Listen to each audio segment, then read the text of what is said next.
Hello friends, my name is Smriti Vasavda and today we are going to start with the second chapter, Incentives and Wages.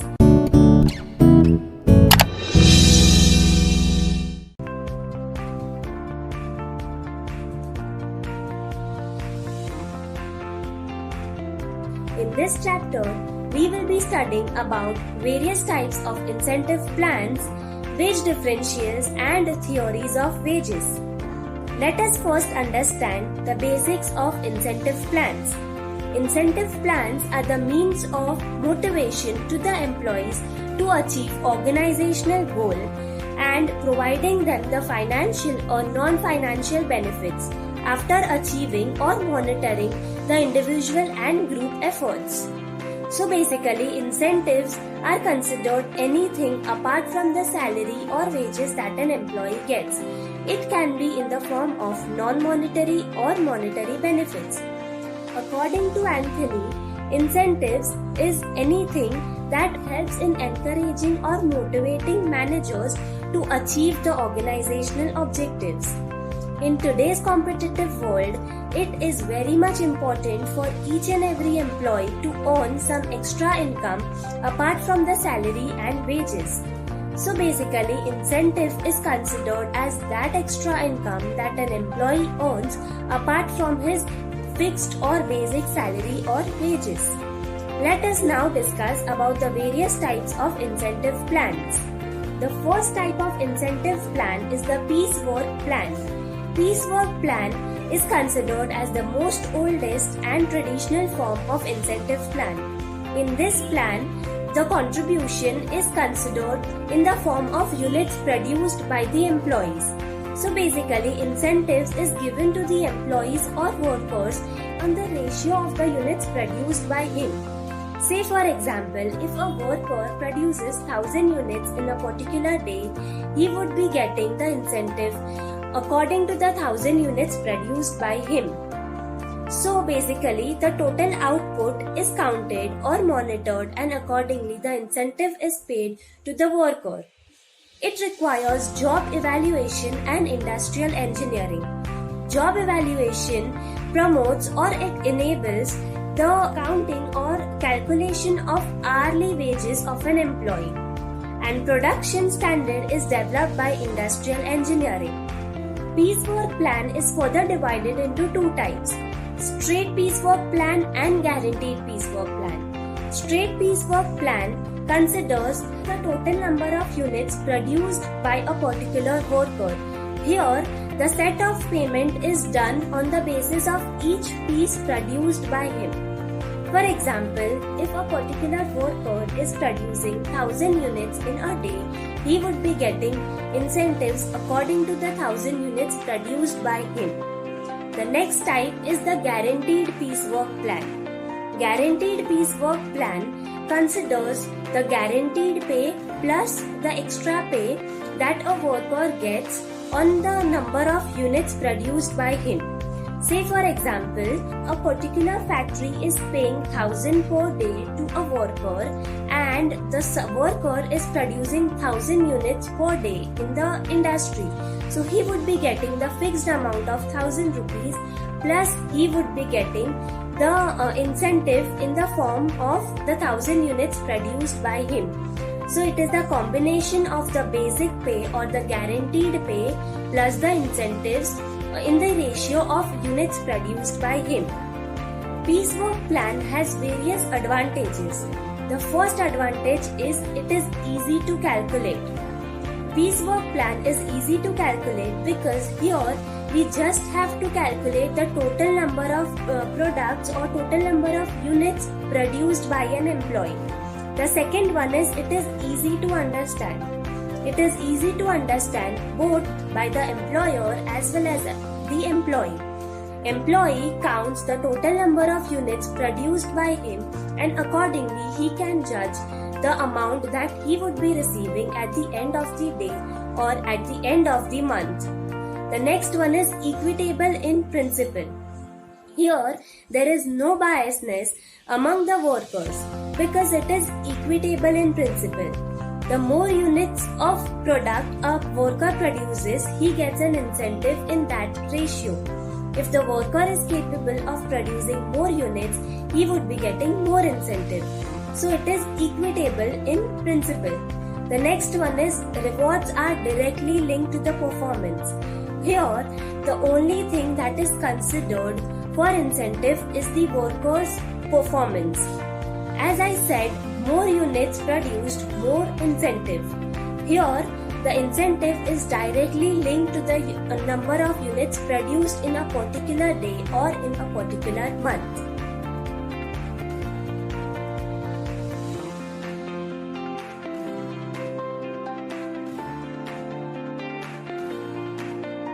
Let us now move to the second type of incentive plan, that is team or group incentive plan. This plan is based on the group efforts rather than on individual performance. There are various approaches to this plan, such as setting the work standard and maintaining the count of the output of each and every employee. Here, each and every employee is monitored according to the output produced by him, and accordingly they are paid on one of the three formulas. The first formula is all the members are paid according to the highest pay or highest incentive earned by one producer. For example, if there is Mr. X who is getting the highest incentive in the team of rupees 1000 in a particular day.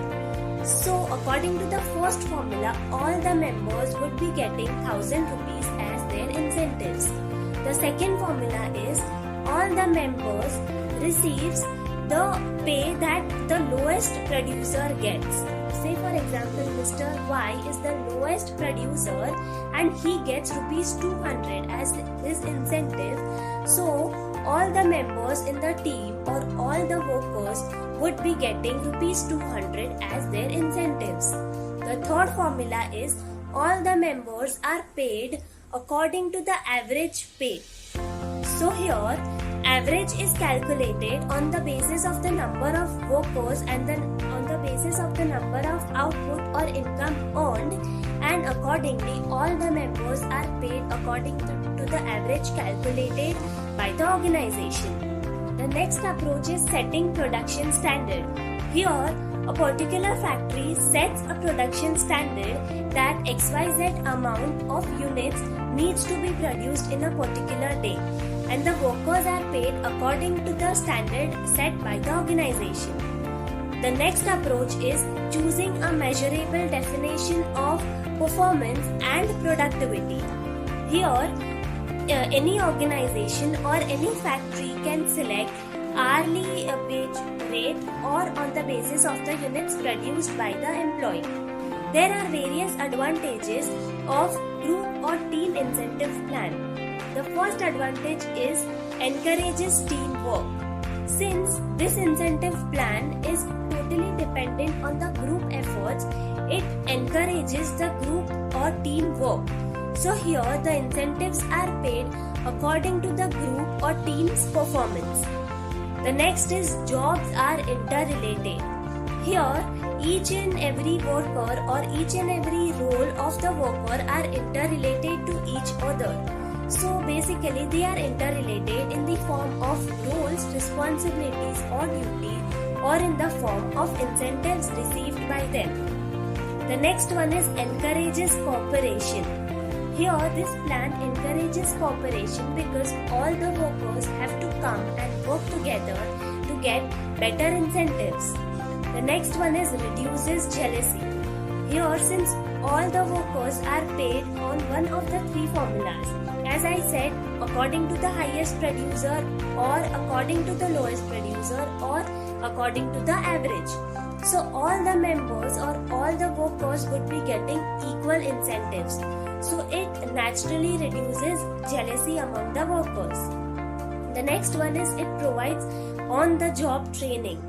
It provides on-the-job training to all the workers present in the organization. How? It promotes or encourages teamwork. It promotes or encourages group efforts. It increases the performance of the workers. So naturally, it provides on-the-job training to the workers. There are various disadvantages to this plan.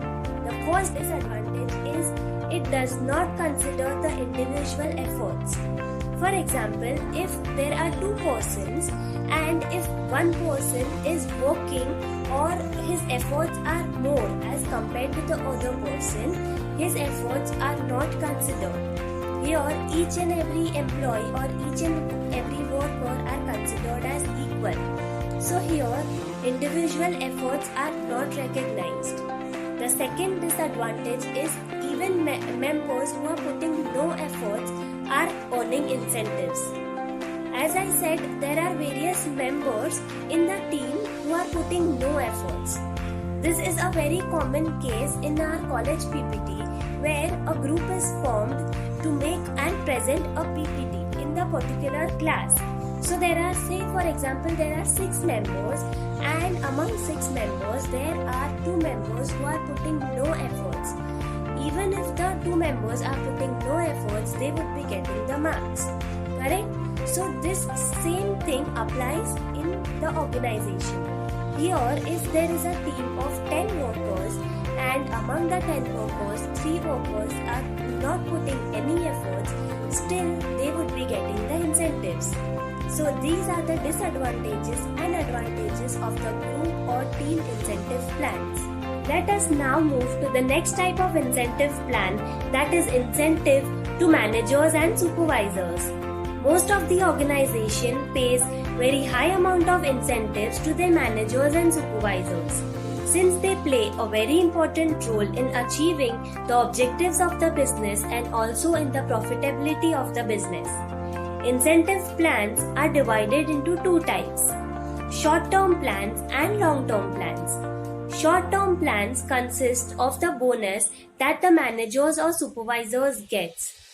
It normally leads to plus or minus of 25% in their total salary. Here, the size of the bonus paid to top level management is higher as compared to the bonus paid to the lower level management. Bonuses paid to the top level management is around 80% of their total salary, whereas the bonuses paid to the lower level management is around 15% of their total salary. The next type of incentive plan is long-term incentive plan. Long-term incentive plan is normally for the growth and prosperity for the organization. It is mostly given to the senior level managers or senior level officers, regional officers or functional area head. The most common example of long-term incentive plan are the stock options. Stock options is the option given to the senior level management or top level management to purchase their own share when the shares are being issued in the market.